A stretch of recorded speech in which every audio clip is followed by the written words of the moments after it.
Senator Roger Chamberlain has expressed concern about the impact of social media platforms on society, and more specifically, how the overuse of social media may contribute to mental health disorders, sleep deprivation, and social alienation. He's authored a bill to begin to address those concerns, and he now joins me to talk more about it. Thank you for being here. Thank you. Good morning. Good morning.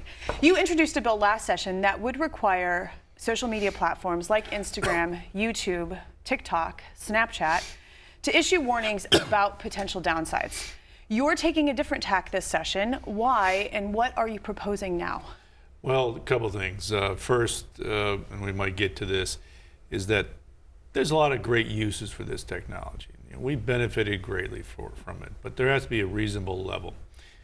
We would not just give the car keys to a 12-year-old, a 10-year-old, 15-year-old and say, go, there you go. We wouldn't just open the liquor cabinet and say, there you are. And that is the problem with social media. It's just as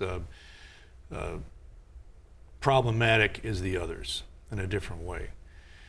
So last year I did propose the advisories to pop up. People said, what are you doing? Crazy. It's the first conversation we've had about it in this state and most places in the country. There are states that are doing a study on this. And Josh Hawley is U.S. Senator. He's addressing it as well. Last year was the advisories. Some people didn't like that. This year, to get people's attention, I tried a different tack. So, well, let's charge a fee to the social media companies, and they should help pay for the damage they've done. Help pay for the solution. Help be part of the solution. Now, I don't intend on pursuing the fee. I'm not going to do that, but it did a couple things, like I said in my Facebook post. It got people's attention, and it also kind of demonstrated the power of social media. So I'm not going to impose the fee, I'm not going to propose it, but we need to talk about this problem because it's a serious problem. We've been at this 10 years, we have a lot of data. And so you're not going to impose the fee, but the bill says that social media companies, tech companies, who have more than 100,000 users would pay a fee, and then that money would go to study the problem. Do I have that right? That is how the bill is written, but I'm not going to do it. The thing is that a lot of people are talking about it now, right? A lot of people are screaming on social media, some saying yes, some saying no, some saying you're crazy, but they're talking about it and they're paying attention. But it's demonstrated to them the rage that this media can cause an immediate reaction without reading much. So hoping people will step back and start looking at the issue. I'm not going to pursue a fee and a tax. It's not a tax, it's a fee, and I'm not going to pursue it. I've got other things to deal with, but certainly open to discussing the problem with people and how to address it. Well, so addiction can take many forms, and historically those have been alcohol, tobacco, drugs, gambling. Department of Health Commissioner Jan Malcolm has called these diseases of despair. Is it possible that social media addiction is really just another newer result of how disconnectedly we live our lives? And if we are most concerned about youth, should resources be spent to help connect youth, to help give them something other than social media to be wasting their time on? Well, right. So all these addictions you can be addicted to anything. Hoarders, right? Cats. Some people have a lot of cats. A lot of cats. Hoarders, you can be addicted to Twinkies, anything. The addiction process starts with there's got a common thread, dopamine, right? Dopamine is a known substance in your body, in your brain that helps to do this, right? And that's exactly what the social media companies have done.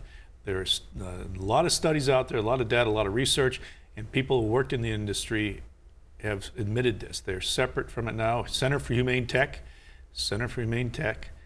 You can find them on the web. They're out there, have a website.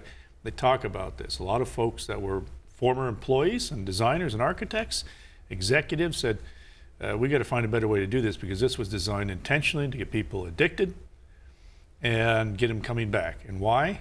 It's money. They monetize your data and they get uber wealthy. They've gotten uber wealthy off of monetizing that data, and the result is striking. Gene Twenge has done a study. There's a couple other books out there, how to reset your kid, 12 things that social media does to you. is clear. The correlation between mental health problems, depression, suicide with kids, with youth, with isolation, bullying, sexual exploitation, and predators that they're exposed to out there, and the stuff that comes through TikTok. We have to have a discussion about this because it's rewiring brains. Kids are spending more than 6 hours a day on this stuff, and that includes all screen time, and it's not healthy. Period. Now, you mentioned Republican Josh Hawley of Missouri, and he introduced the SMART Act last summer. I thought the language of the bill was good. It would, quote, prohibit social media companies from using practices that exploit human psychology or brain physiology to substantially impede freedom of choice, which is what you're talking about. But this is hugely broad. I mean, what can realistically be done? I appreciate Josh Hawley's. I haven't read the whole bill, obviously. I've read something about these issues from about that Josh Hawley has put out there.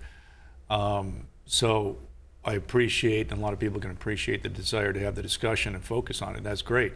But everything is designed that way. They design sneakers that way to get you going to the store and clothes, and everything is designed to get your attention and to kind of keep it. The difference with social media is that it rewires your brain. It's causing depression, isolation, and a lot of other problems. And it needs to be addressed. If you're addicted to if you go back and you like sneakers or cats, well, that's not necessarily is it healthy? Not necessarily, but it's not rewiring your brain. So that's pretty broad. I know that's can't be workable. Well, you have to connect people. How do we connect people? We educate parents about the hazards and harms and the risks of screen time and social media specifically. Now, you mentioned that you posted this on social media, and social media has done its business or its thing, and now there's a wide discussion. You said you brought this bill forward to have discussion with lawmakers on this topic. So, what are other lawmakers saying? Do they agree, from bipartisan both sides, that there is a need for studies or more information or anything to really be done to kind of channel this? There are. It's kind of, and this is brand new. It was brand new last year, and some were hemming and hawing.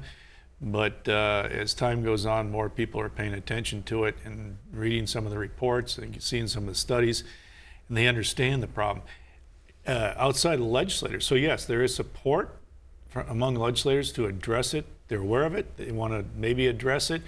Is it the top 10 issue? No. Do they want to charge fees? No. And again, I'm not going there. But I will tell you, outside the legislature, and I bet you would think this too if I talked to you outside, mental health workers, counselors, educators, a lot of parents, individuals, psychiatrists, psychologists. I was sitting around the table with them. This is a problem. They see it. They see the impacts. The books have been written. And they have documented evidence and research that's been going on for 10 years.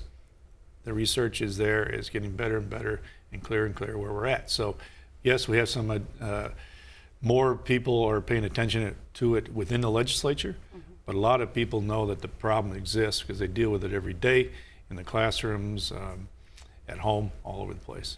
Senator Chamberlain, thank you for your time. Thank you very much.